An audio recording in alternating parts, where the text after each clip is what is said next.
Una feliz tarde para todos ustedes, una feliz tarde de Santo Sábado. Vamos a continuar nuestro estudio, 7 iglesias, 7 sellos, 7 trompetas, 7 truenos, parte 9b, noviembre 7 del 2020. Y les voy a pedir el favor que nos coloquemos de rodillas y vamos a orar.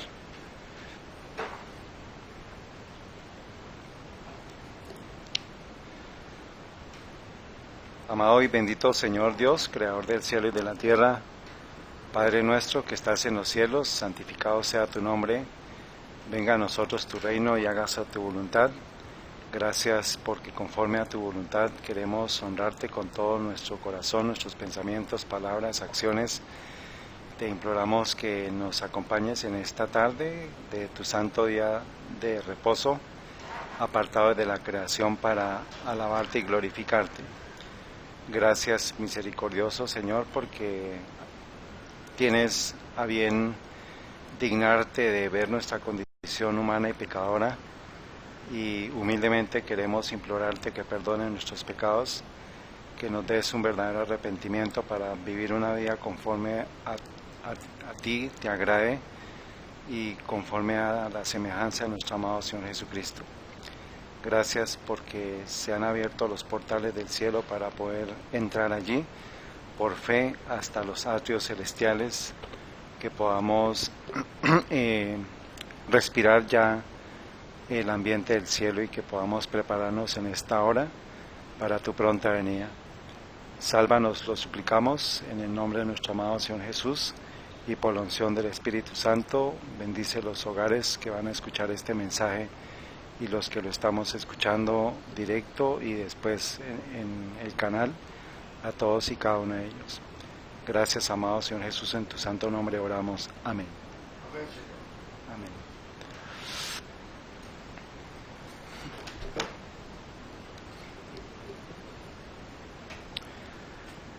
Lucas 8:5 nos habla de la parábola del sembrador. El sembrador salió a sembrar su semilla, y al sembrarla una parte cayó junto al camino y fue hollada, y las aves del cielo la comieron, y otra parte cayó sobre la piedra y nacida se secó porque no tenía humedad.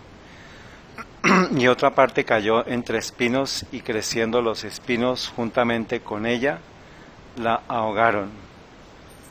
Y otra parte cayó en buena tierra y nació y llevó fruto a 100 por uno. Y hablando estas cosas dijo a gran voz: el que tiene oídos para oír, oiga. En el versículo 11 nos aclara qué es la semilla que se sembró, y dice: esta pues es la parábola, la semilla es la palabra de Dios. En el transcurso de la historia de la humanidad, pues nosotros hemos visto que cuando se siembra una semilla de verdad, pues va a nacer una planta de verdad. Pero en este tiempo estamos nosotros viendo que una semilla transgénica fue implantada dentro de nuestras filas, y pues desafortunadamente el fruto pues va a ser confusión y pues mentira y engaño.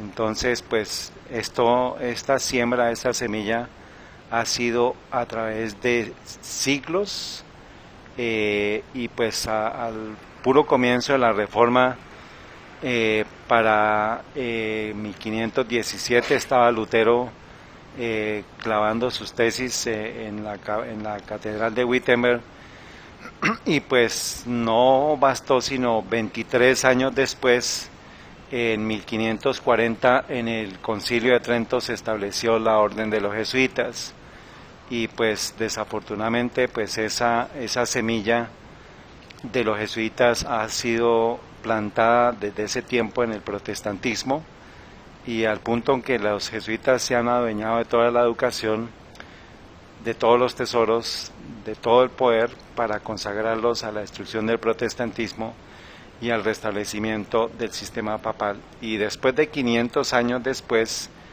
de octubre 31, ¿qué no debimos hacer?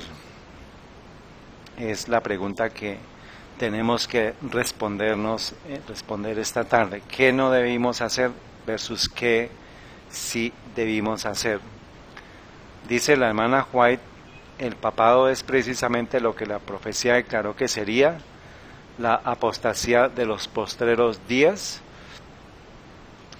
Segunda Tesalonicenses 2, 3, 4. Forma parte de su política asumir el carácter que le permite realizar mejor sus fines, pero bajo la apariencia variable del camaleón, oculta el mismo veneno de la serpiente. Declara, no hay que guardar la palabra empeñada con herejes ni con personas sospechosas de herejías. Esto está tomado de un libro de historia del Concilio de Constanza, tomo 1, página 493, por L'Enfant. ¿Será posible que este poder cuya historia se escribió durante 1000 años con la sangre de los santos sea ahora reconocido como parte de la Iglesia de Cristo? Y pues ya la profecía se ha cumplido, porque pues ya el mundo cristiano ve al papado como parte de la Iglesia de Cristo. Entonces pues fue tan sutil el trabajo que le presentó una apariencia variable a cada generación de protestantes que no lo percibieron y desafortunadamente pues no saben, como dice la hermana White, que oculta el mismo veneno de la serpiente. Entonces esto es un instrumento de Satanás creado para destruir al protestantismo y es una obra maestra de Satanás, el papado, y no va a descansar hasta que cumpla los objetivos de destruir al protestantismo. Pero gracias a Dios pues la profecía nos dice que en medio de las dificultades el pueblo de Dios pues va a salir adelante. Y esta mañana vimos cómo desde públicamente, digamos, salió a flote a la superficie, que fue visible para todo el mundo, el hecho de negar a Daniel 8:14, de negar la naturaleza post Adán y Eva de Cristo, pero pues eso no comenzó en 1957, como hablábamos esta mañana, pues eso ha sido un proceso gradual, incluso desde el momento en que la hermana White muere, pues incluso antes de que ella muriera, pues ya sabíamos que había un proceso de apostasía dentro de la Iglesia Adventista, de la corporación, de la organización como tal.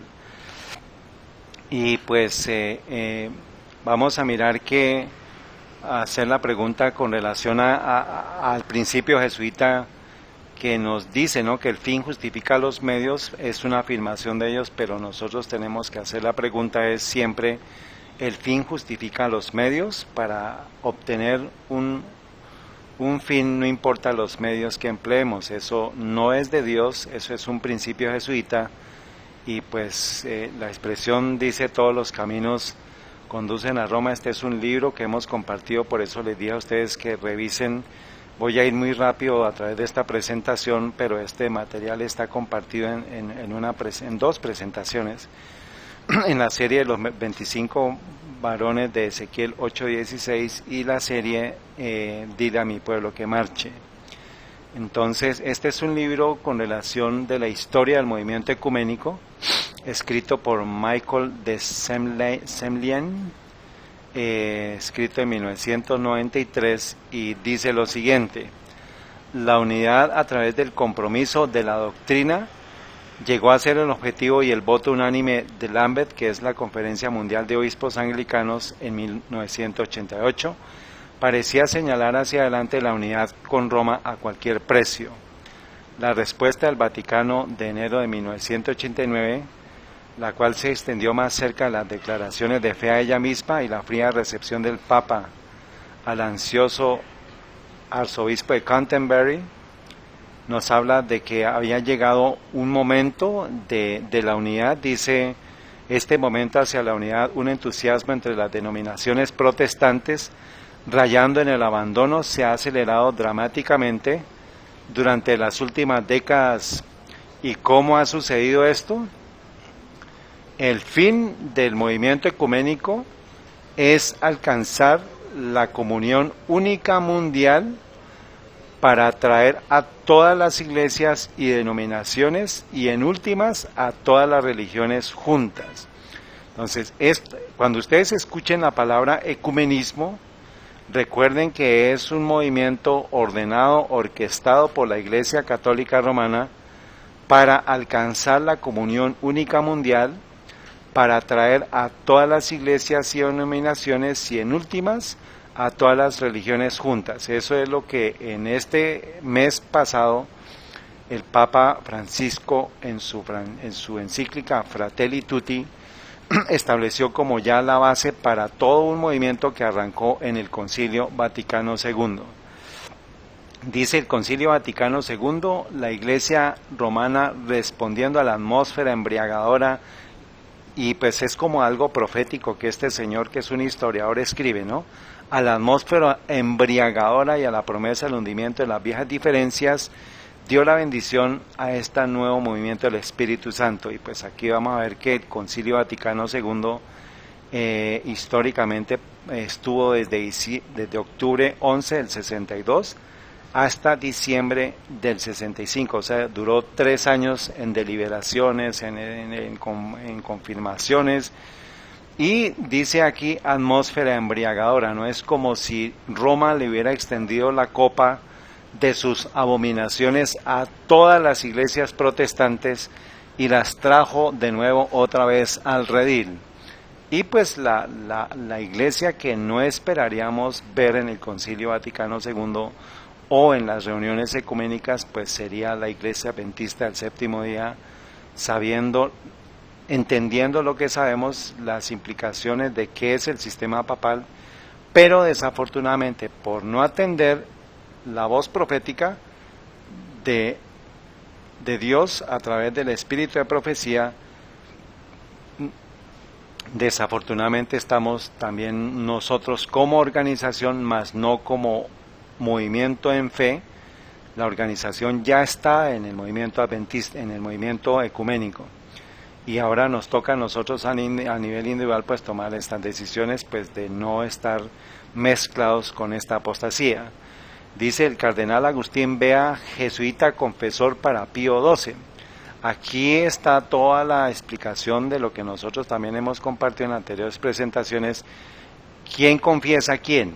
Entonces, si un jesuita confiesa al Papa, ¿quiénes están al control del Vaticano? Los jesuitas. Pero es un mismo sistema, es una amalgamación que se ha dado entre los jesuitas y el sistema papal. Están coexistiendo, uno no puede existir sin el otro.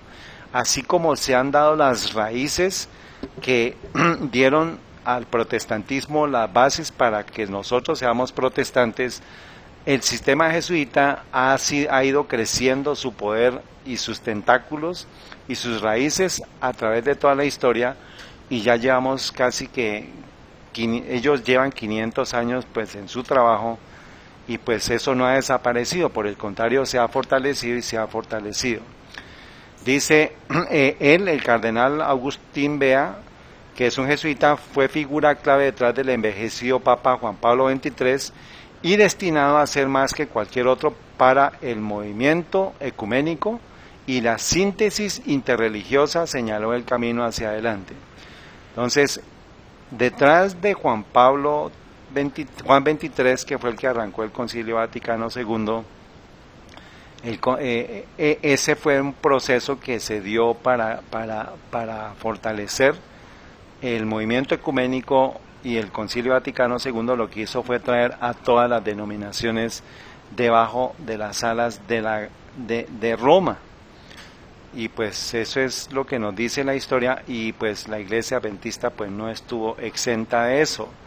Y pues voy a pasar rápidamente pues informaciones con relación a por ejemplo, vemos que en mayo 18 de 1977, Berbivich, que era el director de Libertad Religiosa, le entrega al Papa Pablo VI una medalla. Pues esta medalla pues supuestamente pues hablaba de los mandamientos, pero pues es una medalla de oro y es una medalla de reconocimiento de sumisión de un sistema adventista a un sistema católico, que no tendría nada en común. Como vimos esta mañana, la iglesia que se aferra a la palabra de Dios está irreconciliablemente separada de Roma.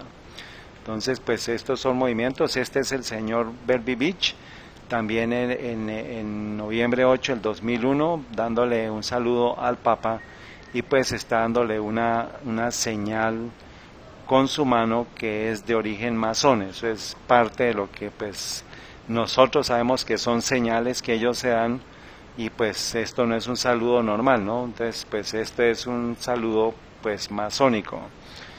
También vuelve a hacer lo mismo en otra presentación, en otra reunión, el señor Berbivich a Juan Pablo II. Luego ya lo encontramos con Benedicto XVI, todavía él era el director de Libertad Religiosa. Ya en ese momento también estaba Gras, que fue el que lo reemplazó a él. Este es un documento del 2003, Concilio Pontificio para la Promoción de la Unidad de los Cristianos, llamados juntos para ser pacificadores.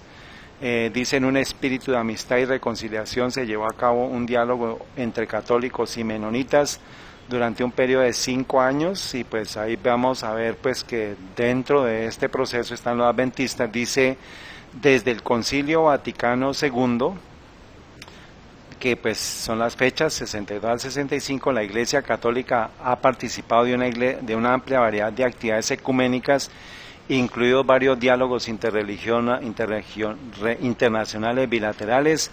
Ha habido un diálogo entre la Iglesia Católica, todas las iglesias, y al final dice: ha habido consultas con la Alianza Evangélica Mundial y los Adventistas del Séptimo Día.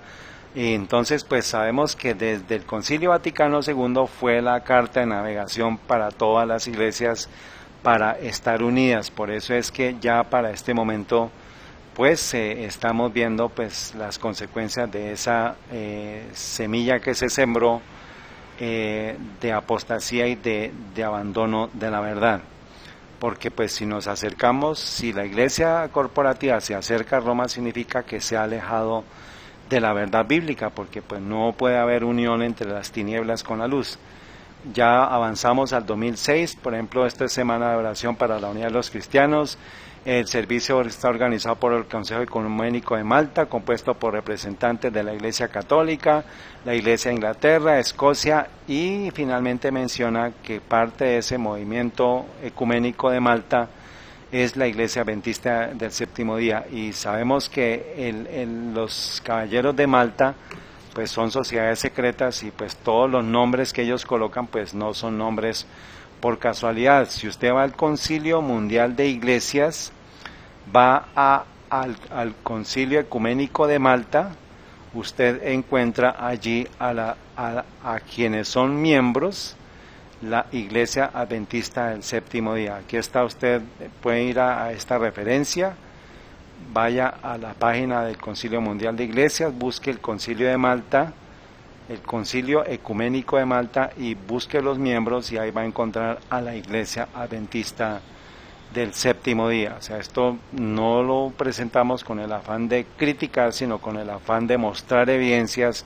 para que sepamos en dónde y cómo y por qué debemos tomar decisiones. Este es el anterior presidente al actual. Jan Paulsen ha sido adoctrinado como en la Orden Noruega del Mérito, y pues aquí le están colocando esta medalla, pues que finalmente pues son alusiones católicas masónicas, y pues esto no se lo confieren a cualquier persona, y pues mucho menos deberíamos estar nosotros queriendo congraciarnos con Roma, sabiendo quién es Roma. Aquí vemos a Ted Wilson. No hemos podido encontrar más información de esta, pero pues aquí está con una cruz de Malta, que es como la orden de los caballeros de Malta, está siendo reconocido, y pues esto es básicamente una alusión a una orden oculta, una sociedad oculta. Y pues él ha hecho muchas cosas que tienen que ver con símbolos y con reuniones, pero pues básicamente está la información ahí para mostrarla como evidencia. y pues la tapa de todas ha sido todos los encuentros ecuménicos que ha sostenido este señor, que es representante de la Iglesia, con la Conferencia Mundial de Iglesias, con el Concilio Mundial de Iglesias y con el, dice aquí, esto fue una foto que se tomó en octubre de eso, el 2016, yo he compartido esta información con varias personas, pero cada vez es más diciente y como para mostrar las raíces desde cuándo han sido. Dice, el Papa explica el ecumenismo de la sangre, los terroristas no hacen diferencia entre los cristianos. El Papa Francisco, en su discurso a los participantes de la conferencia de los secretarios del Christian World Communions, ha recordado que el ecumenismo es la caridad hacia el prójimo y esto es la unidad. Y aquí está hablando de un ecumenismo de sangre, o sea que es una hermandad y una confraternidad que se ha establecido, en la cual pues todos los que pertenecen a ese concilio pues no se van a hablar, ninguno de ellos iba a hablar de que Roma es la bestia, mucho menos este apóstata Ganon Diop, que es el representante de la Iglesia. Dice, el Santo Padre ha recibido esta mañana antes de la audiencia general y en el estudio adyacente al aula Pablo VI a los participantes de la conferencia, a los secretarios del Christian World Communions, la Organización Ecuménica Internacional, y pues aquí encontramos a la Conferencia General de los Adventistas del Séptimo Día en representación de este señor que es Ganon Diop. Entonces aquí no se trata de mostrarlo a él, sino de mostrar a la Conferencia General. Aquí no está Ganon Diop a nivel personal, él no está pagando esos viajes, él está recibiendo el financiamiento directo de la organización de la Conferencia Mundial. Entonces aquí ya vemos un estrechón de manos que es muy significativo, porque pues tiene que ver con la capitulación. Después de 500 años se le entrega, este es el anterior director del Concilio para la Unidad de los Cristianos, está congraciándose al ver ya, había una sala, en esta sala donde todos estaban reunidos, y el Papa Francisco fue pasando uno por uno y dio la vuelta y llegó al final donde estaba el representante de la Iglesia Adventista. Entonces es curioso, no es curioso, sino sabemos que ha sido a propósito que en últimas se deja al gran trofeo, ¿no? Los adventistas del séptimo día somos los que sabemos más sobre el papado, sobre la identidad del sistema papal, sobre qué es la bestia, sobre lo que es el anticristo, lo que es el hijo de perdición, y nosotros nunca debimos acercarnos tal como lo hemos hecho. Este es un estrechón de manos, como dice la hermana Juay, que por siglos sus manos han estado empañadas con la sangre de los mártires. Entonces vamos a ir en esta reunión que se dio allá en Lund, en Suecia, octubre 31 del 2016, allá también estaba presente el señor Ganon Diop tomando fotos, y pues dice la hermana White, vamos a leer estos textos: la hermosura de la santidad tiene que mostrarse en su brillo natural, en contraste con la deformidad de las tinieblas, de los desleales, los que se han rebelado contra la ley de Dios. De esta manera reconocemos a Dios y a su ley, fundamento de su gobierno en el cielo y en todos los dominios terrestres. Su autoridad debiera presentarse bien clara y distinta ante el mundo, y no debe reconocerse leyes que se opongan a las leyes de Jehová. Si es que desafiando los arreglos de Dios permitimos que el mundo influya en nuestras decisiones y acciones, entonces el plan de Dios se desbarata. Por especioso que sea el pretexto, si la Iglesia es inconstante aquí, se anota en su contra en los libros del cielo una traición para con los más santos de los cometidos, una traición hecha al reino de Cristo. La Iglesia tiene que sostener sus principios delante de todo el universo celestial y los reinos del mundo. La fidelidad constante en mantener el honor y la santidad de la ley de Dios atraerá la atención y admiración del mundo, y por causa de las buenas obras que vean, muchos glorificarán a nuestro Padre Celestial. Los fieles y verdaderos llevan las credenciales del cielo, y no la de los potentados terrenales. Todos los hombres sabrán quiénes son los fieles y escogidos discípulos de Cristo, y los conocerán cuando sean coronados y glorificados como quienes honraron a Dios y a quienes Él honró, haciéndolos poseedores de un peso eterno de gloria. Entonces voy a ir resumiendo varias frases. Esto es una traición hecha al reino de Cristo, tomado de este libro de Testimonios para Selectos, tomo 1, página 205. Sigue diciendo la hermana White en Hechos de los Apóstoles, página 10. Aquí es donde definimos la iglesia. ¿Quién es? Dice: la iglesia es la fortaleza de Dios, su ciudad de refugio, que Él sostiene en un mundo de rebelión. Cualquier traición a la iglesia es traición hecha a aquel que ha comprado a la humanidad con la sangre de su Hijo unigénito. Desde el principio, las almas fieles han constituido la iglesia en la tierra. En todo tiempo el Señor ha tenido sus atalayas que han dado un testimonio fiel a la generación en la cual vivieron. Estos centinelas daban el mensaje de amonestación, y cuando eran llamados a deponer su armadura, otros continuaban la labor. Dios ligó consigo a estos testigos mediante un pacto, uniendo a la iglesia de la tierra con la del cielo. Él ha enviado a sus ángeles para ministrar a su iglesia, y las puertas del infierno no han podido prevalecer contra su pueblo. A través de los siglos de persecución, lucha y tinieblas, Dios ha sostenido a su iglesia.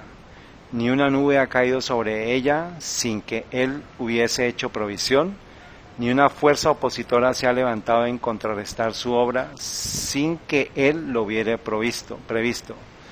Todo ha sucedido como Él lo predijo. Él no ha dejado abandonado a su iglesia, sino que ha señalado en las declaraciones proféticas lo que ocurriría, y se ha producido aquello que su espíritu inspiró a los profetas a predecir. Todos sus propósitos se cumplirán. Su ley está ligada a su trono y ningún poder del maligno puede destruirla. La verdad está inspirada y guardada por Dios y triunfará contra toda oposición. Entonces, cualquier traición a la iglesia es traición hecha a aquel que ha comprado a la humanidad con la sangre de su Hijo unigénito. Los protestantes consideran hoy al romanismo con más favor que años atrás. En los países donde no predomina y donde los partidarios del Papa siguen una política de conciliación para ganar influjo, se nota una indiferencia creciente respecto de las doctrinas que separan a las iglesias reformadas de la jerarquía papal. Entre los protestantes está ganando terreno la opinión de que al fin y al cabo, en los puntos vitales las divergencias no son tan grandes como se suponía, y que unas pequeñas concesiones de su parte los pondría en mejor inteligencia con Roma. Tiempo hubo en que los protestantes estimaban altamente la libertad de conciencia adquirida a costa de tantos sacrificios. Enseñaban a sus hijos a tener en aborrecimiento al papado y sostenían que tratar de congeniar con Roma equivaldría a traicionar la causa de Dios. Pero cuán diferentes son los sentimientos expresados hoy. Entonces, tratar de congeniar con Roma equivaldría o equivale a traicionar la causa de Dios. O sea, cualquier acuerdo con Roma, cualquier negociación con Roma, cualquier estrechón con Roma es una traición a la causa de Dios. Es una traición hecha al reino de Cristo y es una traición hecha a nuestro Señor Jesucristo mismo. Sigue diciendo, y este fue el mensaje que les compartí esta mañana, en el cual dejé el espacio para que ustedes vean atrás las dos personas que están estrechando la mano, y pues solamente voy a recordarles, dice: la iglesia que se aferra a la palabra de Dios está irreconciliablemente separada de Roma. O sea, aquí no tendríamos que no tendríamos que buscar absolutamente nada en Roma. O sea, esto es muy diciente para cualquier persona, este estrechón de manos, incluido el hecho que este señor ponga la mano encima de la mano del representante de la iglesia adventista, que es el señor Canon Dio. Es muy diciente de saber y decir quién está mandando, quién es el último en dar la mano, en colocar la mano. Estos son parte de las cosas que tenemos que tener en cuenta, y dice, es el rechazo de la verdad bíblica lo que hace que los hombres se acerquen a la infidelidad, y este es el infiel, este es el hombre de pecado, el hijo de perdición, es el representante de Roma. No estamos interesados en hablar de Francisco o de Juan Pablo II, no, esto es el sistema como tal. Y esto es lo que tenemos que ayudar a denunciar a que la gente vea. Dice, hemos de dar a la gente las advertencias contenidas en Apocalipsis. Sin embargo, muchos trabajadores están comprometidos en una línea de trabajo que los está descalificando para predicar la palabra y hacer la misma obra que Dios les ha señalado para hacer. La verdad en lo que respecta al sábado del Señor ha de ser proclamado. El séptimo día es para mostrar que es el sello del Dios vivo. A las personas debe mostrárseles lo que pueden esperar del poder papal. Ha llegado el momento cuando las iglesias protestantes están llegando a estrechar la mano del poder que ha invalidado la ley de Dios. Y citan Apocalipsis 18 y otros comentarios. Este es el mensaje que Satanás habría de silenciar. ¿Se considerará este mensaje como un asunto inferior? El hecho de no mostrar que el sistema papal es Babilonia significa no dar el mensaje del primero, del segundo y del tercer ángel y del fuerte pregón, porque pues todos están asociados con los juicios de Dios, con Babilonia, con la caída de Babilonia, con el sistema apóstata que pues está imperando en este tiempo en todas las denominaciones cristianas. Entonces, dice aquí, las iglesias protestantes, incluida la iglesia adventista, está llegando a estrechar la mano del poder que ha invalidado la ley de Dios. Hubo una carta que yo le compartí al señor Diop, se la entregué personalmente y le dije que si no había sentido la sangre de tantos mártires que corrían por este sistema, de las manos de ese sistema, que si no había sentido la sangre tibia de tantas personas que han muerto, cuya sangre ha sido derramada por este poder. Es una carta que nunca recibí respuesta de él, pero pues Dios sabe en qué momento se responderá. La iglesia adventista del séptimo día debe ser pesada en la balanza del santuario. Será juzgada conforme a las ventajas que haya recibido.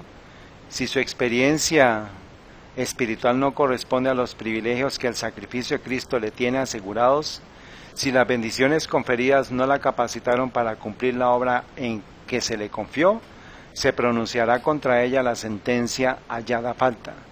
Será juzgada según la luz y las ocasiones que le fueron deparadas, a menos que la iglesia contaminada por la apostasía se arrepiente y se convierta, comerá del fruto de sus propias obras, hasta que se aborrezca a sí misma.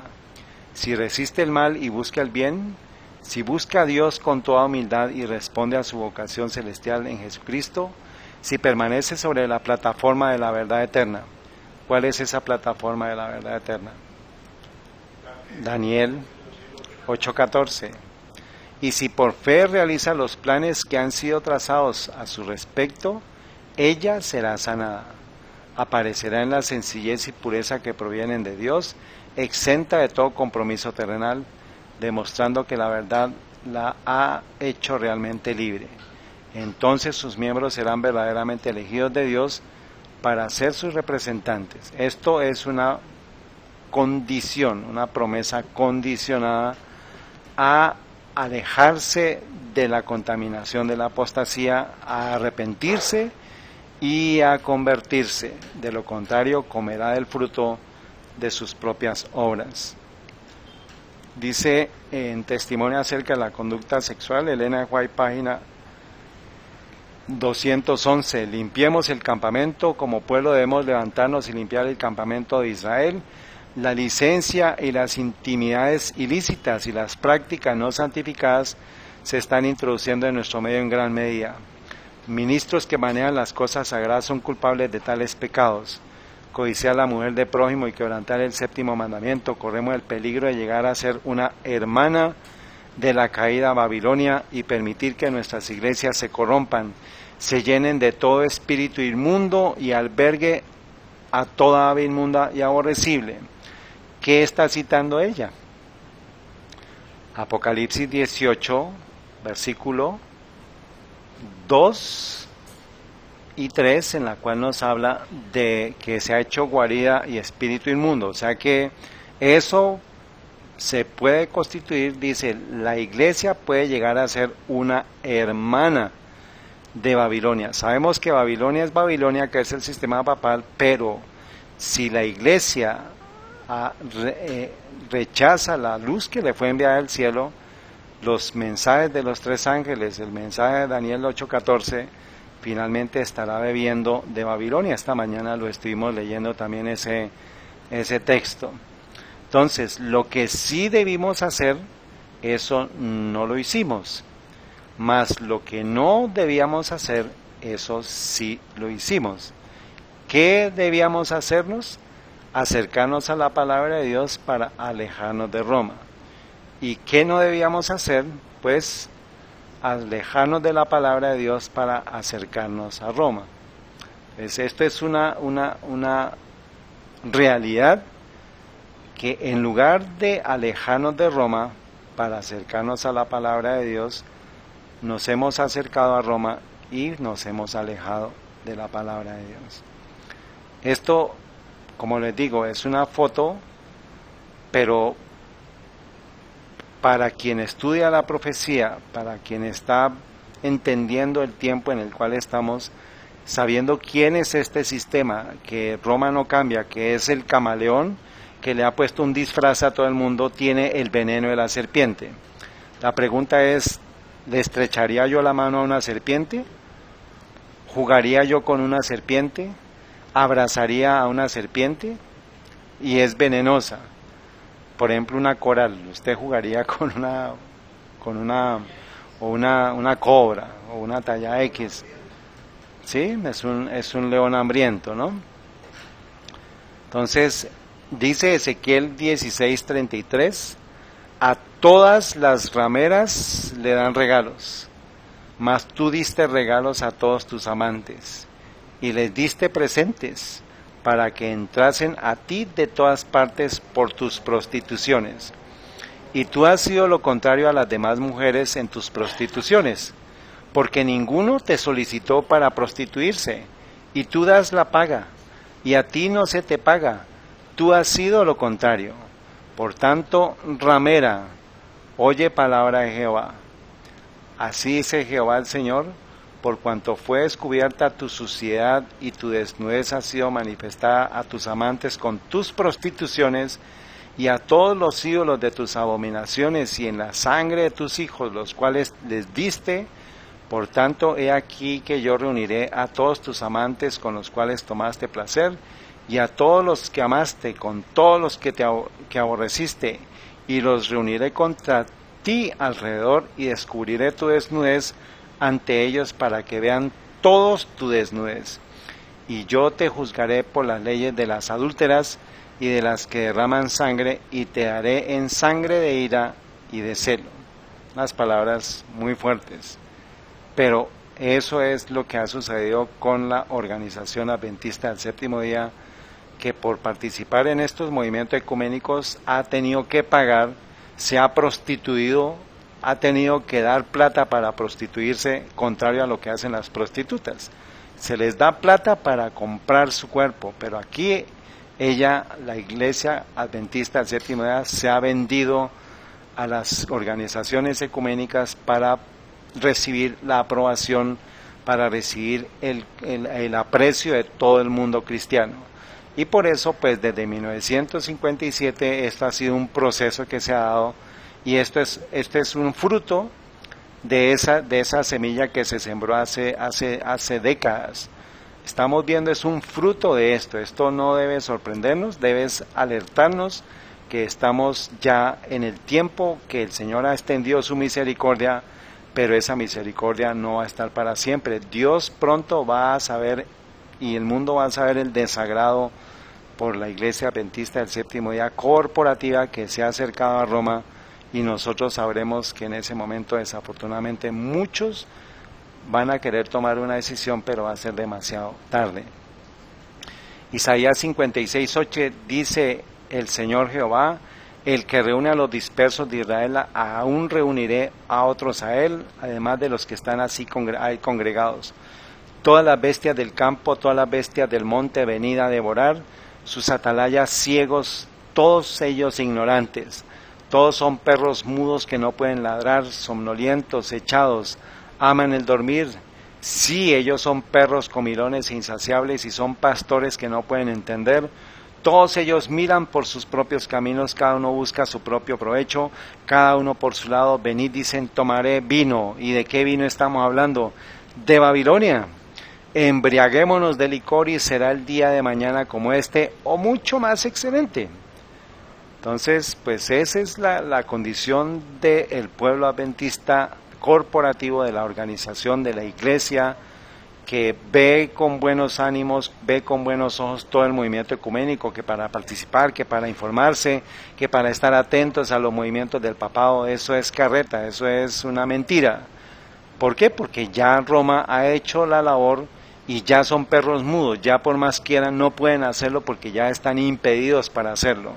No puede haber profecía, no se habla de profecía. Entonces aquí vemos que poniendo una fecha, porque pues esto fue lo que salió a brote, lo que salió a la luz, fue en 1957, pero no sabemos desde qué año comenzó todo este proceso. Incluso, como les digo, en 1888 ya estaba una apostasía abierta y en contra del espíritu de profecía, incluso por eso es que mandan a Elena de White a Australia. Y esto es, hermanos, digamos, como buen estudioso de la profecía bíblica, entendiendo que esto no es una cosa como que es que vayamos a la panadería y consigamos una información de qué son las trompetas. Tenemos que ir a la historia, tenemos que ir a la Biblia, tenemos que ir al espíritu de profecía.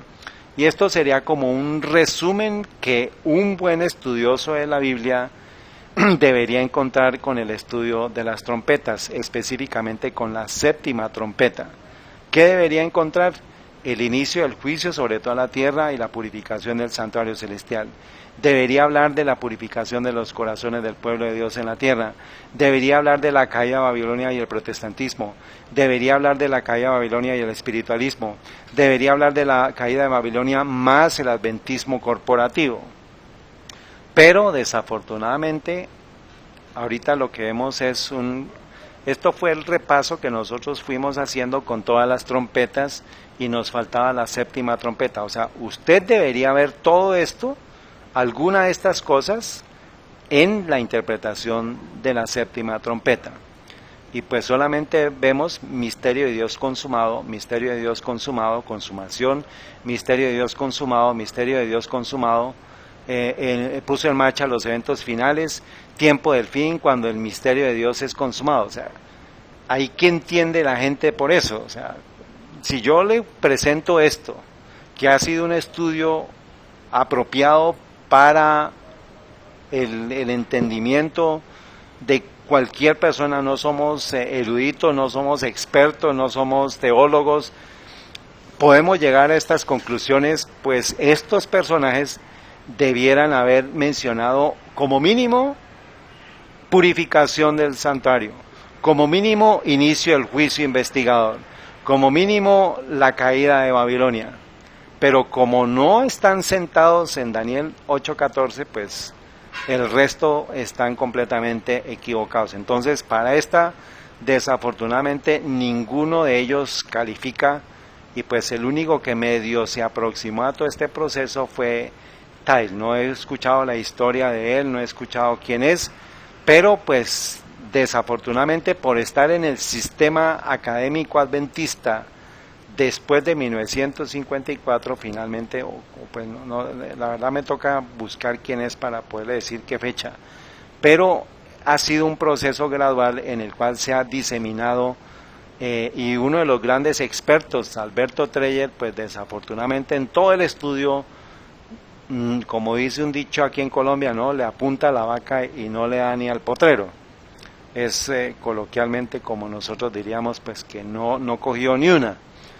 Entonces, y es el gran versado en historia, el gran versado en profecía, y el gran versado en toda la interpretación de trompeta, de sellos y todo. Entonces, no es mi intención desacreditar, sino simplemente mostrar un estudio y hacer una evaluación con evidencias para poder identificar que efectivamente el estudio de las trompetas es un problema para los adventistas, como lo vimos en el documento o en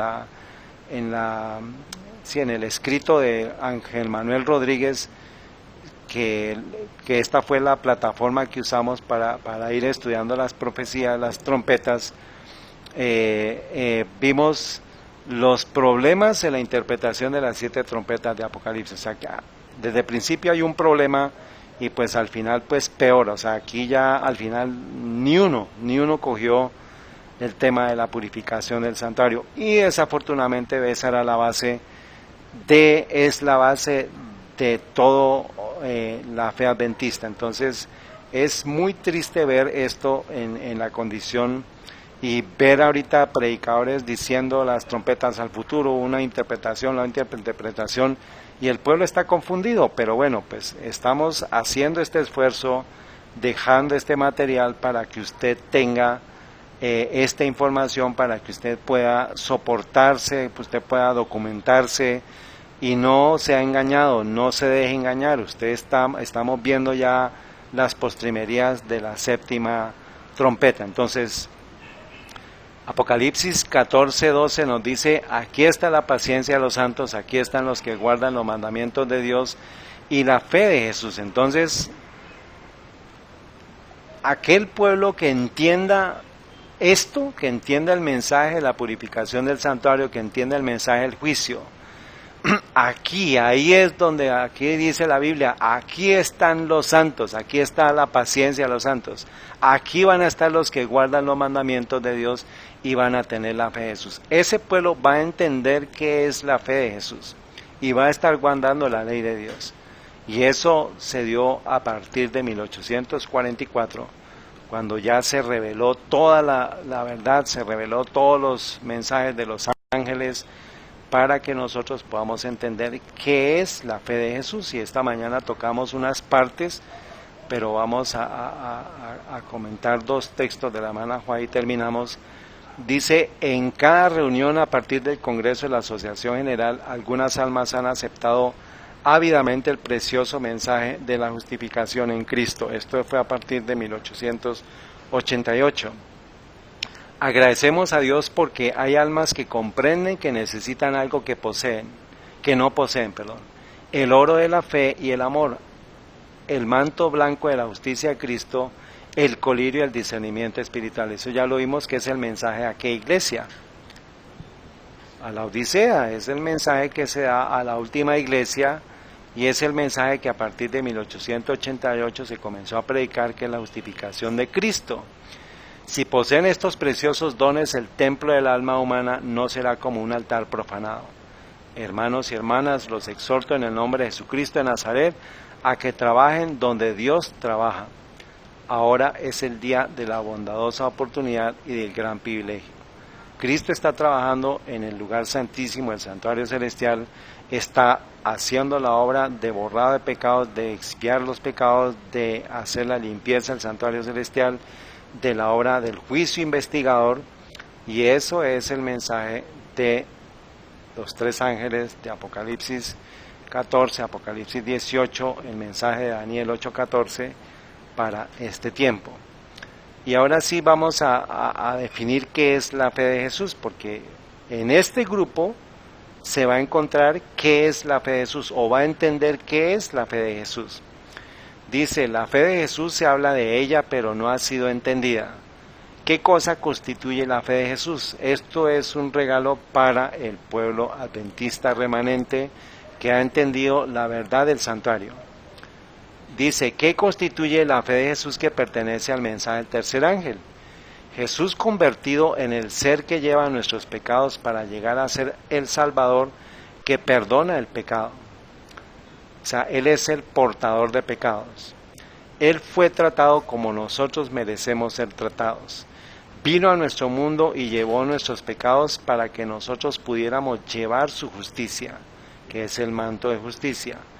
Y aquí está la clave, y la fe en la capacidad de Cristo para salvarnos en forma amplia y completa y total es la fe de Jesús. Entonces, cuando usted le pregunte en qué es la fe de Jesús, usted, basado en el estudio que acabamos de ver, tiene que hablarles del mensaje de la justificación por la fe, tiene que hablarles del mensaje del tercer ángel y decirles, es la fe en mía, ¿no? Porque finalmente tiene que ser una tarea personal. Dice, y la fe en la capacidad de Cristo para salvarnos en forma amplia, completa y total. Es la fe de Jesús. Esto fue lo que experimentó el ladrón en la cruz. Él tuvo una fe amplia, completa y total en que Cristo podía salvarlo. Eso finalmente es lo que nos va a nosotros a dar la victoria sobre el pecado. Cristo es capaz de salvarme en forma amplia, completa y total. Esta es la fe de Jesús. ¿Está bien? Entonces es importante que recordemos esto, tomado de Mensajes Selectos, tomo 3, página 195, párrafo 2 en español. Entonces, hermanos, hasta aquí llegamos a un mensaje totalmente claro, transparente, contundente, conciso, con todas las piezas puestas en su lugar para poder entender el mensaje de las trompetas. Y pues es un mensaje que queremos que se llegue a donde se pueda llegar para que nosotros dependamos de Dios, no dependamos de las organizaciones, no nos apeguemos a, por más que sea el renombre, el nombre de santidad, solamente viendo a Cristo cubriéndonos de sus mantos de justicia, pidiéndole que nos dé el colirio de la unción espiritual para poder ver, podemos nosotros llegar hasta el final. Entonces esto es como el resumen de a lo que llevamos de las 7 iglesias, 7 sellos y 7 trompetas. Ya completamos el tercer ahí, las partes como que comprenden esa caída de Babilonia, hasta llegar a la caída del adventismo corporativo, sabiendo o entendiendo esto como el acto en el cual la iglesia adventista del séptimo día corporativa entrega su mensaje de Daniel 8:14, se entrega a los brazos de Roma, a las manos de Roma, por medio del movimiento ecuménico. Y ahora pues entonces ya estamos en capacidad de poder estudiar los 7 truenos. Entonces, en este punto, las personas van a poder entender qué son los 7 truenos. Vamos a poder entender qué son los 7 truenos. ¿Era necesario estudiar las trompetas? Claro. ¿Era necesario estudiar los sellos? ¿Y era necesario entender las iglesias? Entonces, estamos a puerta ya de entrar a la gran controversia, pero necesitamos entender qué son los 7 truenos y cuál es la aplicación para nosotros también, así como hemos hecho con las trompetas, los sellos y las 7 iglesias. Entonces, este es un mensaje que pues necesitamos darlo, compartirlo, y pues si hay otras interpretaciones, hay otros estudios que sean consistentes con la palabra de Dios, con el espíritu de profecía, pues es bueno que usted los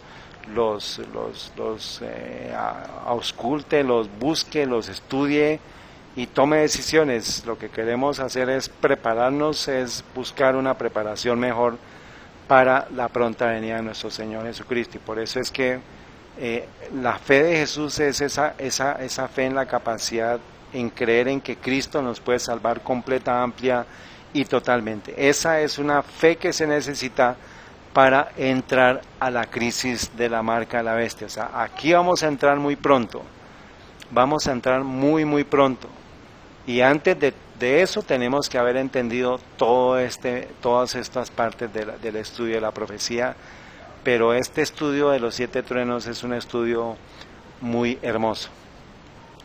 Y pues quiero que aquí vamos a dejar este estudio, vamos a terminar acá y vamos a continuar la próxima semana. Vamos a hacer una oración.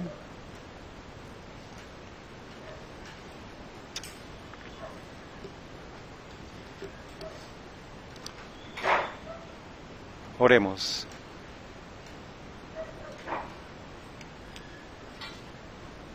Bendito y amante Padre Celestial, Creador del cielo y de la tierra, te damos gracias por tu infinita misericordia, gracias por tu amor, por tu generosidad, porque nos has acompañado hasta este momento.